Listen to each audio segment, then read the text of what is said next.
मित्रों, पिछले एपिसोड में हमने सीखा था कि हिंदी वर्णमाला का विभाजन कितने भागों में होता है, जो कि मैंने बताया था कि स्वर और व्यंजन 2 भागों में होता है।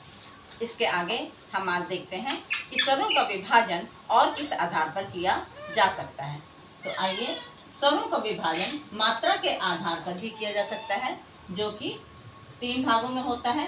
पहला है ह्रस्व, दूसरा है दीर्घ और तीसरा है प्लुत। ह्रस्व स्वर वो होते हैं जिनके उच्चारण में 1 मात्रा का समय लगता है। दीर्घ स्वर वो होते हैं जिनके उच्चारण में 2 मात्रा का समय लगता है। और प्लुत स्वर वो कहलाते हैं जिनके उच्चारण में 3 मात्रा का समय लगता है।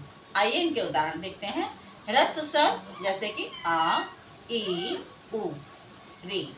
दीर्घ स्वर आ, ई, उ, री। और प्लुत स्वर रे, अरे, राम, ये हमारे प्लुत स्वर कहलाएंगे।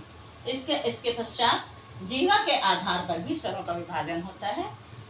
ये होते हैं अग्र, मध्य, पश्च। ये भी 3 होते हैं।